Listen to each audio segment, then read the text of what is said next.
In the spirit of Halloween, paranormal or not, what is the scariest, creepiest or most unsettling experience of your life? One time when I was in middle school I fell asleep on the couch in our living room.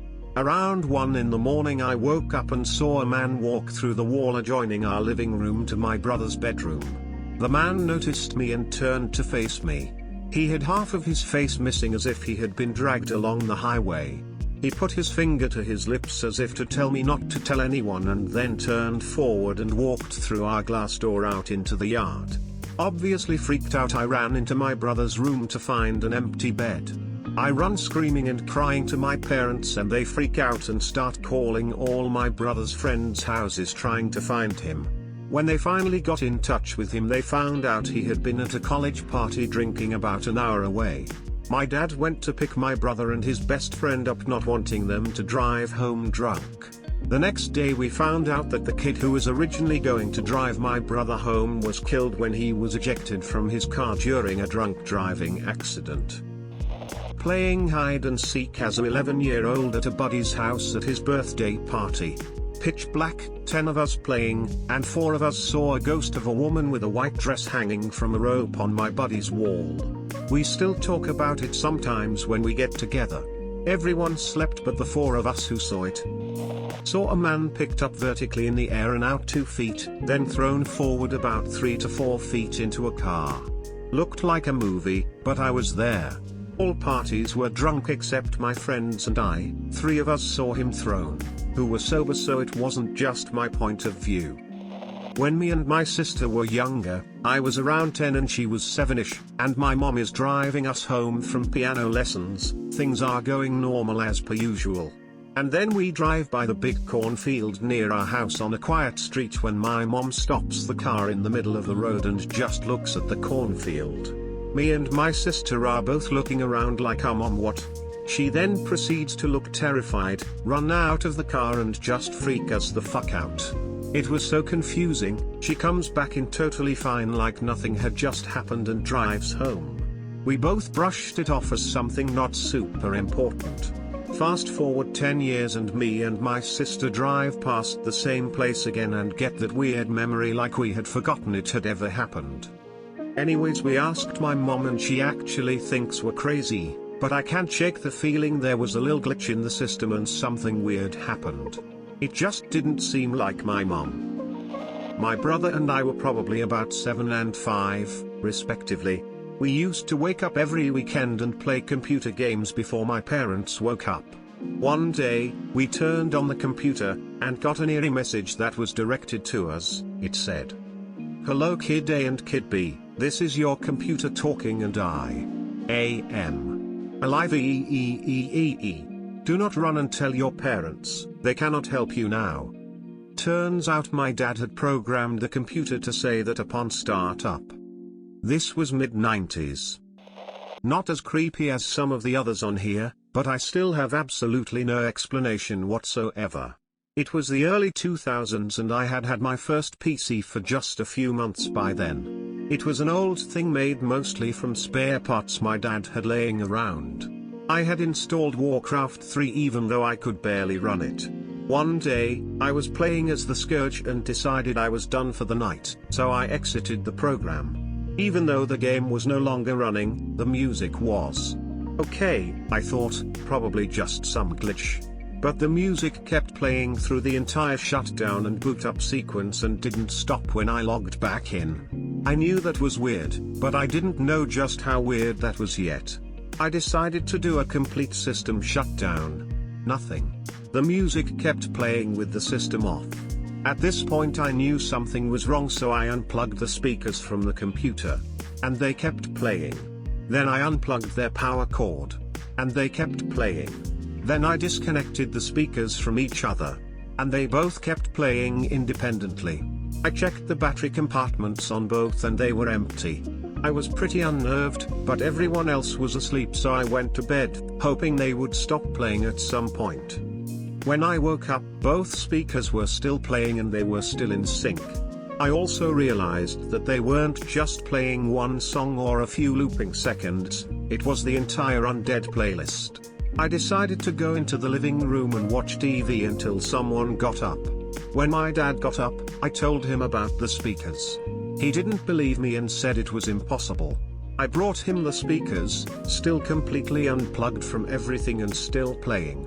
He got a freaked out expression, but calmly tossed them in the garbage and went to the store to buy me some new speakers.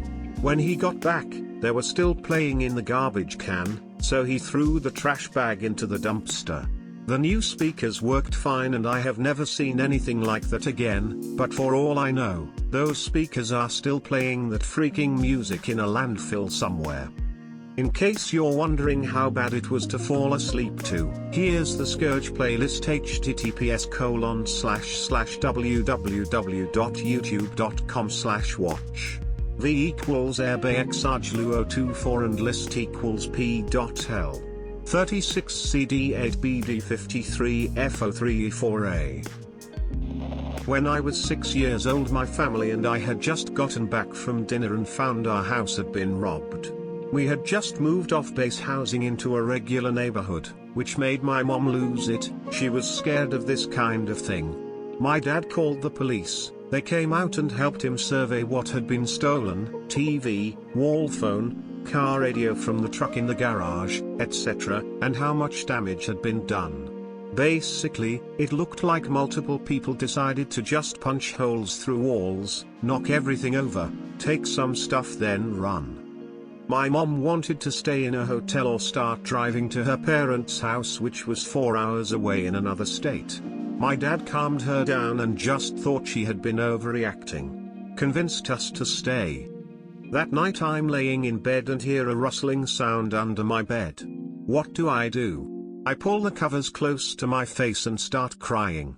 I see a tall figure in the dark standing by my bed. I starting screaming and the figure booked it toward the door. My dad ran into my room and I told him what I saw. He ran toward the front door with the shotgun but never saw him. Called the police. They think we caught one of the robbers when we got home and he hid under my bed. This has fucked with me to this day and I can't have anything that remotely resembles a human form around me when I sleep. No robe or coat or pile of clothes, even. When I was 16 I went to Israel on a group teen trip. It was a lot of fun and there was tons of hiking and nature stuff. 1 week we went into the Negev, the desert outside of the Dead Sea. As part of the experience we were led out down a path and each was given a space to sit out of sight from anyone else to take in the night of nature. I walked slightly off the path and started hallucinating. I saw a skeleton reading a book and, as I approached, it turned to me and shushed me, then beckoned me to sit down. As I sat down and looked at the rock face, I saw tons of faces speaking but couldn't understand them. As I was about to take a closer look at the book I started hearing my name. I looked over to the road and saw flashlights and people.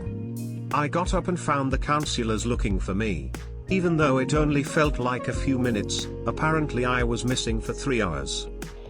I was in a bad car accident where my head broke the windshield, but I was so out of it I refused medical attention. Skip forward a few months and my terrible insomnia from my now diagnosed traumatic brain injury had caused me to go batshit crazy. I heard voices telling me I had killed people and the only way to redeem myself was to walk to Alaska, from Florida. So I set out on my journey and these voices keep telling me stuff like, don't worry. It won't hit you just as an 18-wheeler flies by. Eventually it started raining, so I decide, screw this, I'll leave for Alaska tomorrow. More voices once again saying, stop. I stop as lightning strikes a pole next to me. Maybe? Who knows? Eventually the voices were total jerks and told me I had to leave my rainbow sandals on the side of the road, which I did. Favorite bear, too. I made it home where my parents were wondering where the hell I had wandered off to at 2 a.m. in a thunderstorm. I kept having hallucinations for a few days, like SWAT was outside or the questions on Jeopardy were all about me. Luckily the hallucinations and voices faded as soon as I was too tired to continue staying awake. And now I take medicine for the insomnia and it's been 3.5 years since the accident, so I'm doing much better. But for a few days I was hearing and seeing things that did not exist. And also I thought I could just walk to Alaska. I was with my ex at her place. Her parents had gone to work and her brother was at school. We had just hopped into the shower together and started having fun when there were two very loud and angry knocks on bathroom door. Needless to say, we freaked and thought of ways that we logically could have both been in a bathroom with the door locked and not be fooling around. In the end, I mustered my courage, opened the door expecting angry parent, and found nothing. There was no one in the entire house. I still wonder what the hell happened almost 7 years later.